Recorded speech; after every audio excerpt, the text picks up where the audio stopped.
அன்பானவர்களே, அன்பு வணக்கங்கள். இறந்து போனவர்கள் படுகின்ற துன்பங்கள், வேதனைகள், கஷ்டங்கள் இவையெல்லாம் நமக்கு ஒரு மாபெரும் பாதிப்பை ஏற்படுத்துகிறது. என்னங்க, அவங்க தான் இறந்து போயிட்டாங்க, அவங்க என்ன துன்பப்பட போறாங்க, அவங்க என்ன வேதனைப்பட போறாங்க, அவங்க என்ன கஷ்டப்பட போறாங்க, அவங்க உடம்பு தான் நாங்கள் எரிச்சிட்டுமே, அவங்க உடம்பு தான் நாங்கள் புதைச்சிட்டுமே, எல்லாம் முடிஞ்சு போச்சு இல்லையா? அப்போ போய் அவங்க எப்படி துன்பப்படுவாங்க கேட்குறீங்கல்ல? இறந்து போனது அவர்களுடைய உடல் தான். அந்த உடலுக்குள்ள இருந்த சூக்கும உடல் இறக்கல, அந்த மன உடல் இறக்கல. அந்த உடலுக்குள்ள இருந்த காரண உடல், உயிர் உடல், ஆன்ம உடல் இறக்கல. இது ரெண்டும் அந்த உடம்பு விட்டு வெளியேறதுனால்தான் அதுக்கு பேர் தான் சாவுன்னு பேர்.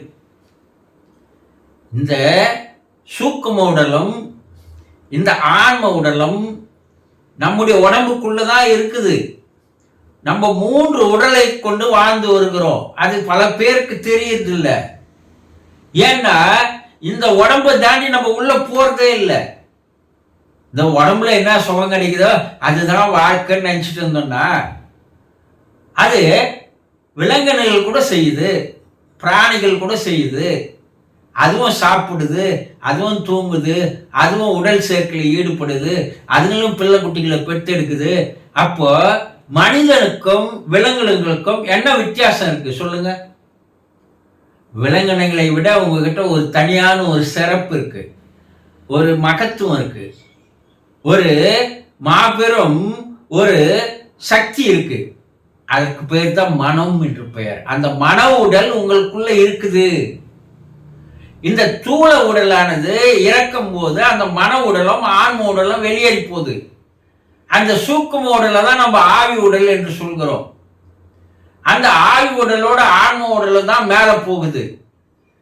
இந்த சூக்கும உடல், ஆவி உடல் தான், அந்த மன உடல் தான், அது அங்கே தண்டனைகளை அனுபவிக்கிறது. அது கஷ்டப்பட்டு. ஏன்னா இந்த பூமியில வாழும்பொழுது தெரிந்தோ தெரியாமலோ பல்வேறு தவறுகளை செய்திருக்கிறார்கள், பல துரோகங்களை செய்திருக்கிறார்கள், பலரை ஏமாற்றி இருக்கிறார்கள், பலரை வஞ்சம் தீர்த்து கொண்டிருக்கிறார்கள். இவையெல்லாம் பாவப்பதிவுகளாக மாறுகிறது. ஒருத்தரை ஏமாத்துறீங்க என்ன, அது பதிவு. ஒருத்தர்கிட்ட பொய் சொல்றீங்க, அது பதிவு. ஒருத்தர்கிட்ட திருடுறீங்க, அது பதிவு.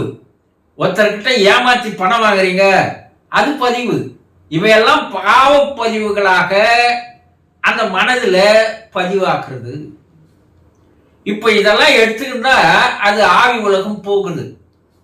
இந்த ஆவி உலகத்துல பூமியில செய்த தவறுகளுக்கு உண்டான தண்டனைகள் அங்கே இருக்குது. இங்க வேணா தண்டனையிலிருந்து தப்பிச்சிடலாம். பணம் இருந்தா இங்க எந்த தவறு வேணாலும் செய்யலாம். எந்த இதுல இருந்தும் நம்ம பணத்தால் என்ன பண்ணிடலாம், விலை பேசிடலாம், அதுல இருந்து தப்பிச்சிடலாம், மக்களை ஏமாத்திடலாம். ஆனா இறைவனுடைய அவனுடைய உலகத்திற்குள் அங்கே உனக்கு பணமும் செல்லுபடியாகாது. அங்க உன் மனம் மட்டும்தான் செல்லுபடியாகும். அங்க உனக்கு ஆதரவு தருவதற்கு யாரும் கிடையாது. அங்க உனக்கு சப்போர்ட் பண்றதுக்கு யாரும் கிடையாது. அங்க உன்னுடைய மனம் மட்டும்தான், அந்த மனசாட்சிக்கு பயந்துன்றது அங்கதான் நடக்குது. அப்போ உன்னுடைய தவறுகளுக்கு ஏற்ற தண்டனையை அங்கே அனுபவித்து ஆக வேண்டும் என்பதை வேத காலம் முதல் கொண்டு நம்முடைய ரிஷிமார்களும் முனிவர்களும் பல்வேறு புராணங்களிலும் உபநிடதங்களிலும் விலாவாரியா எடுத்து கூறியிருக்கிறாங்க. இன்றைய ஆவி உலக ஆராய்ச்சிகளும் அதை தான் தெரியப்படுத்துது. எதுவும் ஒண்ணு மாறல. அன்று முனிவர்கள் ரிஷிகள் சொன்னது 100% உண்மை. அப்ப அந்த தண்டனை என்பது அங்கதான் அவர்களுக்கு கிடைக்கிறது. அதில் அவர்கள் பெரிதும் துன்பப்படுகிறார்கள், வேதனைப்படுகிறார்கள். கஷ்டப்படுகிறார்கள். அப்போ அந்த வேதனையும் அந்த துன்பமும் அந்த அலைவரிசைகளானது அந்த இரத்த சம்பந்தமான அந்த உறவுகளை பாதிக்க செய்கிறது. நீங்க என்ன மனசுல எண்ணீங்களோ உங்க மன பாதிப்பானது மற்றவர்களை போய் பாதிக்க செய்யும் என்பதை இன்றைய விஞ்ஞானம் கண்டுபிடித்திருக்கிறது. இன்றைய மனோ தத்துவ இயல் அது உண்மை என்பதை நிரூபித்திருக்கிறது. அப்ப அவர் அங்கதான் இருக்கிறாருன்னா அந்த அவருடைய மனத்தினுடைய அந்த நிகழ்வுகள் அந்த அலைவரிசைகள் பூமியில உங்களை அது தாக்குது. ஒருத்தர் அவன் வாயில நிக்காத அவன் சாபம் கொடுத்தா அப்படியே பழிக்கும் சொல்றாங்க இல்லையா? மற்ற வாயில நிக்காத உன் வாழ்க்கை நல்லா இருக்காது சொல்றாங்க இல்லையா? அப்போ அந்த எண்ண அதிர்வு அலைகளானது உங்களை பெரும் பாதிப்புக்கு உள்ளாக்குகிறது. அப்போ நீங்க பாதிக்கப்படும் போது உங்களுடைய தினசரி வாழ்க்கையானது பெரிதும் பாதிப்பு அடைகிறது. உங்களுக்கு இதுவரைக்கும் வராத கஷ்டம் வருது, இதுவரைக்கும் வராத பிரச்சனைகள் வருது, கொடுத்த பணம் திரும்பி வராத ஏமாற்றப்படுது, நல்ல காரியங்கள் தடைப்பட்டு போகுது, போற காரியங்கள் நடைபெறுவது இல்லை. உங்களை மன குழப்பத்திற்கு மன பாதிப்புக்கு அந்த அலைகள் கொண்டு நிறுத்துகிறது. அது எவ்வளவுக்கு எவ்வளவு பாதிக்குதோ எவ்வளவுக்கு எவ்வளவு சேருகிறதோ அவ்வளவுக்கு அவ்வளவு உங்களுடைய குடும்பத்தில் நிம்மதி இல்லாமல் அமைதி இல்லாமல் தூக்கம் இல்லாமல் உடல் ஆரோக்கியம் கெட்டு வாழ்க்கையே ஒரு சலிப்பை உருவாக்குகிறது. அது உண்மை என்று கூறுகிறார்கள். அப்ப ஏதோ ஒரு அங்கே பாதிக்கப்படுகின்ற அந்த ஆன்மாக்கள் அந்த ஆன்மாக்களுடைய குடும்ப உறுப்பினர்கள் பெரிதும் பாதிக்கப்படுகிறார்கள். அப்ப அதுல இருந்து நாங்க என்ன பண்றதுங்க?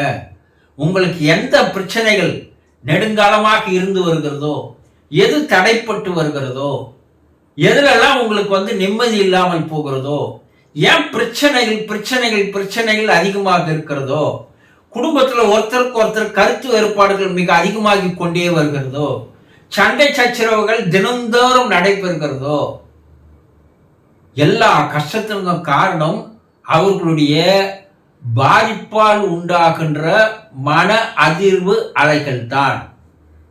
அப்ப நாங்க என்னதான் செய்யறது? அவங்க அந்த தண்டனையை அனுபவிச்சுதான் ஆக்கணும்.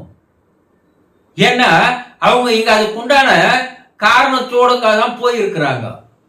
அப்ப அதை அனுபவிச்சுதான் ஆகணும். யார் தவறு செய்தாலும் அந்த தண்டனை அனுபவித்துதான் ஆகணும். அந்த உலகத்துல அதுல பட்சாபாவம் கிடையாது, இரக்கம் கிடையாது, கருணை என்பது கிடையாது.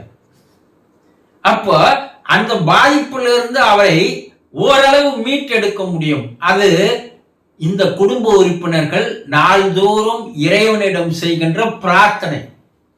அவங்கள கஷ்டத்திலிருந்து கொஞ்சம் விடுவீங்க, அவங்கள துன்பத்திலிருந்து கொஞ்சம் விடுவீங்க, அவர்களை ஓரளவுக்கு அமைதியா வச்சிருங்கன்னு இறைவனுக்கிடம் இந்த குடும்ப உறுப்பினர்கள் தொடர்ந்து பிரார்த்தனை செய்து வந்தால் அவர்களுடைய பாதிப்புகள் படிப்படியாக குறைய ஆரம்பிக்கும். அதனால் உங்களுக்கு ஏற்படுகிற பாதிப்புகளும் படிப்படியாக குறைந்து போகும் என்பதை தெரிந்து கொள்ளுங்கள். சந்தோஷம்.